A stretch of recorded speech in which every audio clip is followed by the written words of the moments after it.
Foods of fitness. આજે આપણે બનાવીશું બાળકોના લંચ બોક્સ કે ટિફિન માટે એકદમ ટેસ્ટી એવું ફ્લાવર બટેટાનું સૂકું શાક. તો આ શાક એકદમ ટેસ્ટી, માત્ર 10 મિનિટમાં બની જાય અને બાળકોથી લઈ નાના મોટા બધાને ભાવે એવું ટેસ્ટી બને. તો ચાલો રેસીપી શરૂ કરીએ. તો હવે સૌથી પહેલા 10 જ મિનિટમાં બની જાય એવું ફ્લાવર બટેટા વટાણાનું સૂકું શાક બનાવવા અહીંયા મેં 250 ગ્રામ ફ્લાવર લીધું, જેને આ રીતે મીડિયમ સાઇઝના ટુકડામાં સમારી લીધું. સાથે વજનમાં 150 ગ્રામ અને 2 મીડિયમ સાઇઝના મેં અહીંયા બટેટા લીધા છે અને 1 વાડકી જેટલા અથવા અડધા કપ કરતાં થોડા ઉપર ફોલેલા વટાણા છે. હવે સૌથી પહેલા આપણે ફ્લાવરને એકદમ સારી રીતે ક્લીન કરવાનું છે. તો અહીંયા મેં હલકું ગરમ પાણી લીધું છે, જેમાં આપણે અડધી ચમચી જેટલું મીઠું ઉમેરી દઈશું અને આ હલકા ગરમ પાણીમાં આપણે સમારેલું ફ્લાવર ઉમેરી દઈશું. તો ફ્લાવરમાં ઘણીવાર એકદમ નાની નાની જીવાત હોય છે અને એકદમ ધૂળ માટીવાળું ફ્લાવર હોય. તો આવી રીતે ગરમ મીઠાવાળા પાણીમાં તમે ફ્લાવરને 5 મિનિટ રાખો તો એકદમ સારી રીતે ફ્લાવર આપણું ક્લીન થઈ જાય છે. તો આ જ ગરમ પાણીમાં 5 મિનિટ માટે આપણે ફ્લાવરને રેસ્ટ આપી દઈશું અને જ્યાં સુધી આપણું ફ્લાવર ગરમ પાણીમાં સાફ થાય ત્યાં સુધીમાં આપણે શાકનો વઘાર કરી લઈએ. તો અહીંયા આપણે સૂકું શાક બનાવીએ છીએ, તો 2 મોટા ચમચા જેટલું મેં તેલ ગરમ કરવા રાખી દીધું છે. આપણું તેલ હલકું ગરમ થાય એટલે આપણે આમાં અડધી ચમચી જેટલું જીરું ઉમેરી દઈશું. આ શાક એકદમ ડ્રાય બનાવીએ છીએ, લંચ બોક્સમાં પણ તમે આપી શકો છો. હવે ફ્લાવરનું શાક જ્યારે ઘણા લોકોને ફ્લાવર નથી ભાવતું, કેમ કે ફ્લાવરમાં એક ફ્લાવરની સ્મેલ આવતી હોય છે. તો જો તમે લસણ ખાતા હોય તો આ શાકમાં તમારે 8 થી 10 કળી જેટલું આવું ઝીણું સમારેલું લસણ ઉમેરવાનું અને એને આ રીતે તેલના વઘારમાં ઉમેરવાનું. તો લસણ સાથે તમે આ શાકને બનાવો તો ફ્લાવરની સ્મેલ બિલકુલ નહીં આવે અને એકદમ ટેસ્ટી એવું તમારું શાક બનશે. તો થોડું લસણ સતળાઈ જાય એટલે 1 ઇંચ છીણેલા આદુનો ટુકડો અને 2 ઝીણા કાપેલા લીલા મરચાં ઉમેરી સારી રીતે સાતળી લેશું. તો હું આમાં ડુંગળી નથી ઉમેરતી, તમારે ઉમેરવી હોય તો આ રીતે આદુ મરચાં લસણ સતળાઈ જાય એટલે ઉમેરી શકો છો. હવે આપણે આમાં બટેટા, તો જે મેં બટેટા 2 નંગ લીધા હતા એને સારી રીતે છાલ ઉતારી મીડિયમ સાઇઝના ટુકડામાં સમારી લીધા છે.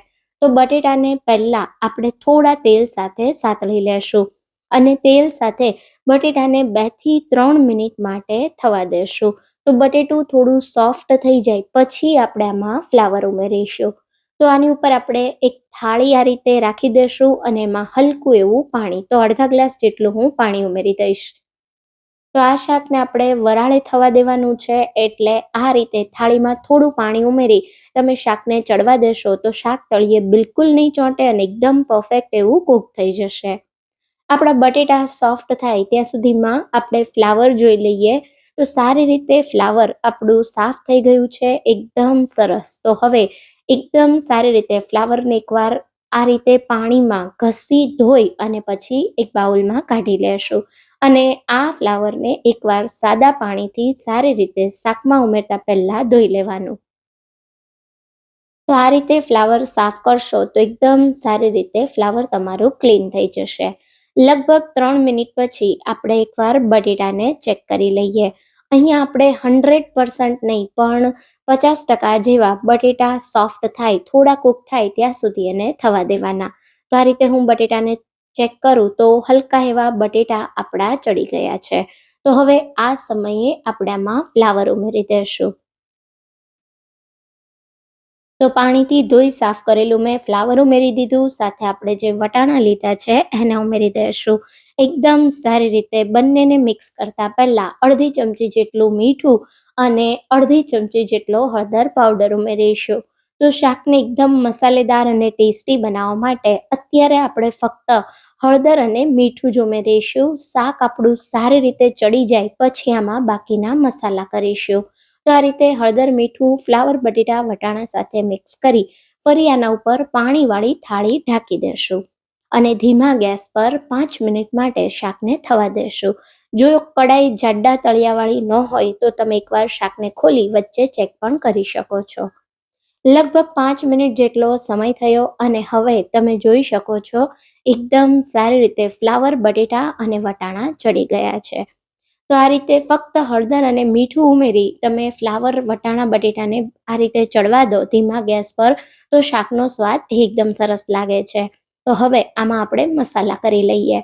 1 મોટી ચમચી જેટલું ધાણા જીરું પાવડર ઉમેરીશું, 2 ટીસ્પૂન જેટલું કશ્મીરી લાલ મરચું પાવડર અને 1 મોટી ચમચી જેટલો ગરમ મસાલા પાવડર. બહુ સારો ટેસ્ટ આવશે ગરમ મસાલો તમે ઉમેરશો તો.